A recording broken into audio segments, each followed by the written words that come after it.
The Russian forces have launched their biggest campaign in Ukraine in more than 2 years.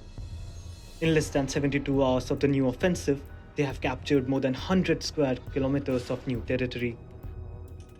The advance of Russian forces in Kharkiv is so far the fastest since what was seen in the early days of the war.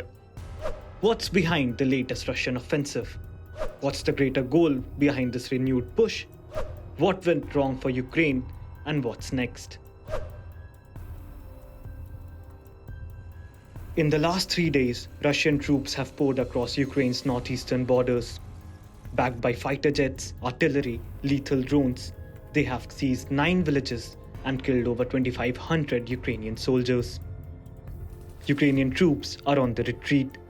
Soldiers blame the leadership, while commanders blame each other for the losses. Meanwhile, civilians are fleeing en masse to the safety of nearby cities. But why did Russia launch an attack now? And why in the northeast? For one, Moscow knows it is on the clock. In about a month, the $61 billion of new US military aid will start reaching Ukrainian front lines. If not turning the tide of the war, the delivery of new weapons will surely make it tougher for Russians to advance. So Russian President Putin seems to be throwing whatever he can, knowing that the fight will only get tougher for his forces in the coming weeks. At present, the most obvious prize for the Russian troops is Ukraine's second biggest city, Kharkiv. But to reach there, Russia needs the town of Liptsy. Military bloggers say from here, Russian forces could directly hit Kharkiv with artillery. Losing this region to Russia again will be a nightmare for Kiev. Not the least because they liberated this land from Russian forces 18 months ago. They rather failed to fortify the region enough to prevent what is happening at present.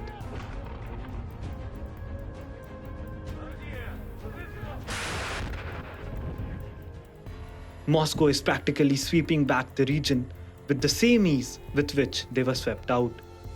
But more than gaining lost ground, Russia is tying up already stretched Ukrainian forces into a new area. The Ukrainian soldiers are already struggling to defend the more than 1,000-kilometer long front line. With a new front opened in Kharkiv, they are now scrambling to deploy additional reinforcement to defend the border and to evacuate civilians from the northeast at the same time. Defending rest of the front line is another great cause of concern for Kiev. A coordinated Russian bid to push in all directions at this point could leave Ukrainian President Zelensky with ugly choices about where to send limited resources and what grounds to concede ultimately. Take a look at this map. This is where Russian forces have launched their new offensive. Moving south from Kiev, closer to Bakhmut, lies the town of Chasiv Yar. The town is already under intense pressure from Russian troops. Once fallen, the town of Chasiv Yar could provide Russia with a valuable height above 2 key Ukrainian military towns. Russian control here could prove an exhaustive pressure point on Kiev's supply lines. At the moment, Ukraine is under as much pressure as it can be. Zelensky is shuffling commanders around. There is vocal criticism of the failure to prepare and fortify the northern border regions over the past year. New mobilization laws have raised an alarm in the local population, and an overall war fatigue has gripped the soldiers. Russia, on the other hand, is preparing for a long haul. Putin used the weekend to reshuffle some of his cabinet.